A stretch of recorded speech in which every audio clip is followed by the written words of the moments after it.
அன்பின் தோழமைகளுக்கு இறையருள் நிறைக. கடந்த டிசம்பர் மாதத்தில் தொடக்கத்தில் சென்னையை புரட்டி போட்ட பெருமழையாகட்டும், 17, 18ஆம் தேதிகளில் கன்னியாகுமரி, தூத்துக்குடி, நெல்லை, தென்காசி ஆகிய 4 மாவட்டங்களில் பெரும் சேதத்தை ஏற்படுத்திய கனமழையாகட்டும், இந்த இரண்டுமே மிகப்பெரிய அளவிலே பாதிப்புகளை ஏற்படுத்தி சென்றிருக்கின்றன.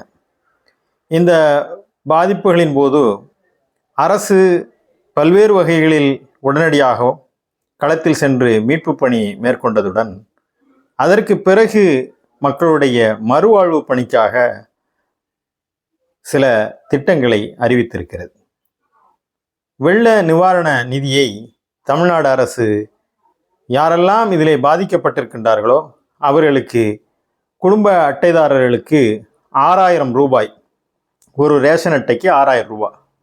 அதே போல தென் மாவட்டங்களிலும் யாரெல்லாம் இங்கே அதிகமாக மழையினால் பாதிக்கப்பட்டிருக்கிறார்களோ அவர்களுக்கு 6000 ரூபாயும் 5 கிலோ அரிசியும், இன்னும் பயிர் சேதங்களை கணக்கிட்டு ஏக்கருக்கு இவ்வளவு என்ற அடிப்படையிலே உதவி வழங்குவதுடன் சில இடங்களிலே அதிகமான பாதிப்பு இருக்கக்கூடிய மக்களுக்கு போர்வைகள் மற்ற உதவிகளையும் அரசு வழங்கி வருகிறது. இதை வங்கி மூலமாக செலுத்தினால் அந்த ஏடிஎம் அட்டையெல்லாம் தண்ணீரில் அடித்து செல்லப்படும் என்ற காரணத்தினால் அதனால் வாங்க முடியாமல் போய்விடும் என்ற அடிப்படையிலே நியாய விலை கடைகளிலே, ரேஷன் கடைகளிலே இந்த உதவித்தொகையை பெற்றுக்கொள்ளலாம் என்று அரசு அறிவித்திருந்தது. அதையொட்டி எல்லா பகுதிகளிலும் இந்த நிவாரணத் தொகையை மக்கள் வாங்கி செல்கின்றார்கள். இதில் ரேஷன் அட்டை இழந்தவர்கள், வெள்ளத்தினால வீடே இழந்துருச்சு, அவங்கள்ட்ட ரேஷன் அட்டை என்ன இருக்கும், ஆதார் அட்டை என்ன இருக்கும், அவர்களுக்கெல்லாம் அரசு ஒரு படிவத்தை கொடுத்து இந்த படிவத்தை நீங்கள் பூர்த்தி செய்தால் அதில் நீங்கள் வாங்கி கொள்ளலாம் என்ற அடிப்படையிலும் சிலர் இந்த உதவித்தொகையை வாங்கி வருகிறார்கள். எதுவுமே இல்லை, அந்த அப்ளிகேட் பண்ண முடியலை என்று சொல்லக்கூடியவர்களை கூட 3ஆம் தேதிக்கு பிறகு அவர்களுக்கென்று தனி படிவம் கொடுத்து அவர்களும் அதிலிருந்து பெற்றுக்கொள்ளலாம் என்று அரசு அறிவித்திருக்கிறது. அரசால் முடிந்த ஒரு உதவி இந்த 6000 ரூபாய் என்பது இந்த வெள்ளத்தினால் பாதிக்கப்பட்டவர்களுக்கு அதிலிருந்து ஒரு மீட்பு தொகையை அவர்களுக்கு சிறு நிவாரணமாக வழங்கியிருக்கிறது. இன்றும் படகுகள் சேதமடைந்தவர்களுக்கும், விவசாய நிலங்கள் இழந்தவர்களுக்கும், கால்நடைகளை பறிகொடுத்தவர்களுக்கும், வீடு முழுமையாக இடிந்தவர்களுக்கும் அந்தந்த பாதிப்புக்கு ஏற்ப அரசு சில திட்டங்களை கொண்டிருக்கிறது. அதில் கடன் உதவியை 1 லட்சம் முதல் 3 லட்சம் வரைக்குமாக உடனடி கடன் உதவியை அரசு செய்வதற்கான திட்டங்களையும் அறிவித்திருக்கிறது. இதெல்லாம் பாராட்டு தகுந்த ஒரு செய்தி என்றாலும் கூட மக்கள் மனநிலை என்ன இருக்கிறது? இந்த வெள்ள நிவாரணம் வாங்குவதற்கு தகுதி யாருக்கெல்லாம் இருக்கிறது என்று சொன்னால் ஏழைகளுக்கு மட்டுமல்ல, பணக்காரர்களுக்கும் கூட இருக்கிறது என்று சொன்னால், ஏன் நான் இதை சொல்கிறேன் என்று சொன்னால், ஒரு மிடில் கிளாஸ் ஃபேமிலியில் உள்ளவர், அவர் வீட்டில் ஃப்ரிட்ஜ் இருக்கும், வாஷிங் மிஷின் இருக்கும், 2 வீலர் இருக்கும், இது எல்லாமே இந்த வெள்ளத்தில் பாதிக்கப்பட்டிருக்கிறது. வீட்டில் தண்ணி போகும்போது ஃப்ரிட்ஜு, வாஷிங் மிஷினு, இருசக்கர வாகனங்கள் எல்லாமே பழுதடைந்திருக்கிறது. அவருக்கும் பெருத்த சேதம் ஏற்பட்டிருக்கிறது. எனவே அவர் எவ்வளோ பெரிய ஆளாக இருந்தாலும் அந்த நிதிக்கு தகுதியுடையவர் ஆகிறார். அவர்கள் கூட சிலர் அந்த தொகையை வாங்கி கொண்டு இந்த நிவாரணத்தை பெற்றுக்கொள்கிறார்கள். ஆனால் இதில் சம்பந்தமே இல்லாமல் சிலருக்கு நிவாரணம் கிடைக்கிறது. இந்த வெள்ளம், கனமழை எப்படித்தான் இந்த ஊரை சூழ்ந்திருந்தாலும் கூட ஒரு சிலருக்கு இதில் பாதிப்புகள் இல்லை. குறிப்பாக நான் சார்ந்திருக்கிற ஊர் கடையநல்லூர், தென்காசி மாவட்டம். தென்காசி மாவட்டத்திலே பாதிப்புகள் அவ்வளோ அதிகமாக இல்லை. ஒப்பீட்டளவில் காயல்பட்டினத்தில் பெய்த மழை, கனமழை 94 அளவிற்கு மழை பெய்திருக்கிறது. ஆனால் இங்கே அப்படிலாம் இல்லை. இந்த பகுதியிலே தான் கொஞ்சம் குறைவான மழை தான் இருந்தாலும் பாதிப்புகளும் இல்லை. ஆனால் மழை பெய்தது. இப்போ பாதிக்கப்பட்ட கனமழையினால் அதிகமாக பாதிக்கப்பட்டவர்களுக்கு 6000 ரூபாயும், பாதிக்கப்படாதவர்களுக்கு, அதாவது குறைந்த பாதிப்புள்ளவர்களுக்கு 1000 ரூபாயும் கொடுத்திருக்கிறது. இந்த 1000 ரூபாயை வாங்குவதற்கு நமக்கு ஒரு தகுதி வேணும். ஏன்னா நாம் அந்த வெள்ளத்தில் பாதிக்கப்பட்டிருக்கணும். இல்லை என்று சொன்னால் அதை வாங்கும் தகுதி நமக்கு இல்லை என்று பொருள். உண்மையிலே அதுதான். ஆனால் என்ன வினோதம் என்று சொன்னால், பல இடங்களில் நான் பார்க்குறேன், வெள்ளத்தினால் பாதிக்கப்படாதவர்கள், மழையில் நனையாதவர்கள் கூட இதை சண்டை போட்டுக்கொண்டு உரிமையோடு ரேஷன் கடையில் வரிசையில் நின்று இந்த பணத்தை வாங்கி கொள்கிறார்கள். சிலர் இன்னும் சொல்வதானால் ஐடி கணக்கு கட்டக்கூடியவர்கள் கூட, பெரும் முதலாளிகள் கூட இதை பெற்றுக்கொள்கிறார்கள் என்பது வருத்தமான ஒரு செய்தியாக இருக்கிறது. பல இடங்களில் நாம் பார்க்கிறோம். பெரும் முதலாளிகள் அவர்களே பலருக்கு இந்த வெள்ள நிவாரணத்தில் உதவி செய்யலாம். அவங்க அந்த 1000 ரூபாய்க்காக வெள்ளம் வராமலே வெள்ளம் வந்ததாக சொல்லி நிவாரணம் பெற்றுக்கொள்வது எந்த வகையிலும் அறமாகாது. அரசு 541 கோடி அளவிற்கு இப்போது பணம் கொடுக்கிறார்கள். 1000 கோடி அளவிற்கு அவர்கள் திட்டத்தை வகுக்கிறார்கள். ஒன்றிய அரசு அதற்கான அதற்கான நிவாரண உதவிகளை கொடுக்கவில்லை. இருந்தாலும் அரசு செய்யும் போது மக்களுடைய ஒத்துழைப்பு நேர்மை அது சரியாக இருக்கணும். அப்போ என்ன செய்யலான்னா, நமக்கு ஒன்று மனச்சான்று ஒன்று இருக்கிறது. நாங்கள்லாம் வெள்ளத்தினால் பாதிக்கப்படலை, எத்தனையோ மக்கள் பாதிக்கப்பட்டிருக்கிறார்கள். அதனால் என்ன செய்யலாம், இந்த நிவாரணத் தொகையை வாங்காமல் விட்டு விடுவதற்கு நமக்கு ஒரு வழி இருக்கிறது. அது என்னென்னா, அரசு நிதிக்கு திரும்பி போகும்.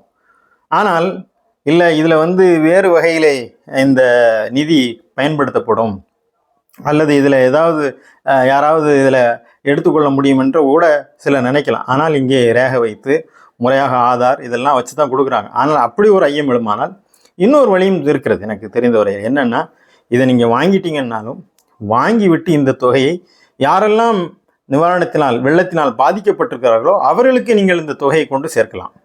எப்படி என்று சொன்னால், இன்றைக்கு பல ஜமாத்துகள் வெள்ள நிவாரண தொகைக்காக அவர்கள் பணத்தை வசூல் செய்து பாதிக்கப்பட்ட மக்களுக்கு களத்தில் சென்று நேரடியாக உதவிகளை செய்கிறார்கள்.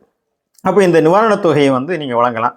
குறிப்பாக ஜமாத் இஸ்லாமி ஹிந்த், சாலிடாரிட்டி, SIO போன்ற நாங்கள் சார்ந்திருக்கக்கூடிய அமைப்பு களத்திலே நின்று பெரிய அளவிலே உதவிகளை செய்து வருகிறோம். அதற்கான இணைப்பை நான் கொடுக்கின்றேன். அதில் வெள்ள நிவாரண நிதி இந்த உரையை கேட்ட பிறகு இந்த பணம் நமக்கு சொந்தமானதல்ல, இது பாதிக்கப்பட்ட மக்கள் கொடுத்துடலாம் என்று நினைக்கக்கூடியவர்கள் இந்த கீழே கொடுக்கப்பட்ட வங்கி கணக்கிலே நீங்கள் செலுத்தி கொள்ளலாம்.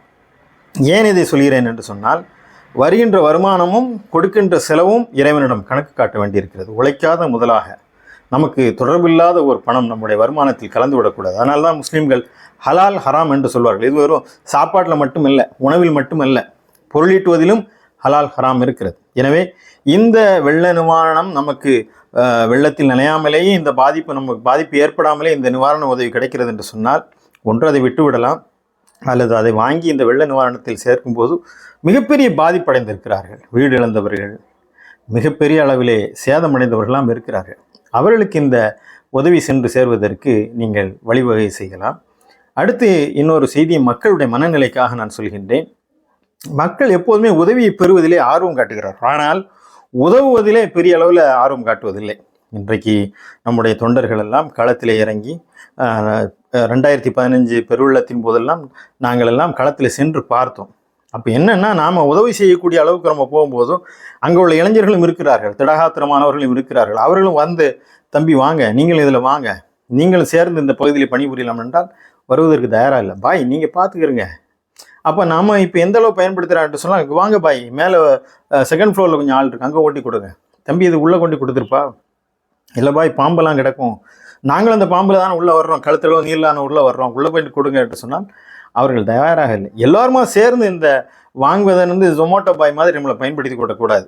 அதனால் என்னென்னா, எல்லாருக்குமே இதில் பங்கு இருக்கிறது.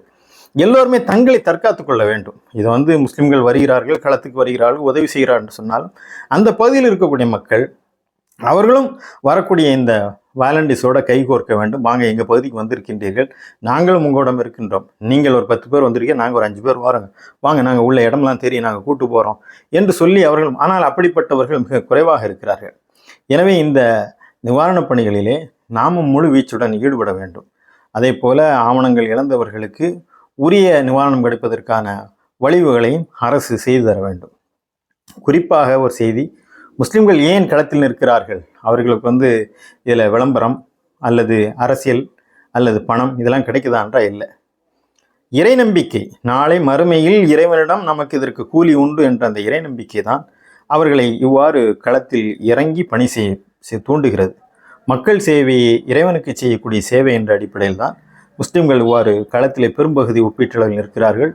பள்ளிவாசல்களெல்லாம் இதற்கான நிவாரண தங்குமிடமாகவும் அவர்களுக்கு உணவு வழங்கக்கூடிய இடமாக மாறியது என்பது மக்கள் சேவை இஸ்லாத்தின் ஒரு பகுதி என்ற அடிப்படையில் தான். ஆக அன்பின் தோழமைகளுக்கு நான் வைக்கக்கூடிய அன்பான வேண்டுகோள் என்னவென்று சொன்னால், நம்மால் உதவக்கூடியவர்களாக இருக்க வேண்டும். நமக்கு தொடர்பில்லாமல் இந்த பணத்தை இந்த அடிப்படையில் உதவி செய்யக்கூடியவர்களாகவும் மாற வேண்டும். மக்களின் நேர்மையே அரசின் நேர்மைக்கு இட்டு செல்லும். மக்கள் இவ்வாறு வராத வெள்ளத்திற்கு பணம் வாங்கக்கூடியவர்கள் அரசின் ஊழல்களை எப்படி தட்டி கேட்க முடியும்? அந்த தட்டி கேட்கக்கூடிய தகுதியை நாம் இழந்து விடுவோம். எனவே நாம் நேர்மையுடன் அரசின் இத்தகைய உதவி திட்டங்களுக்கு தோள் கொடுப்பதுடன் நேர்மையாக நம்முடைய அணுகுமுறையும் இதில் காட்ட வேண்டும் என்று நான் கேட்டுக்கொள்கிறேன்.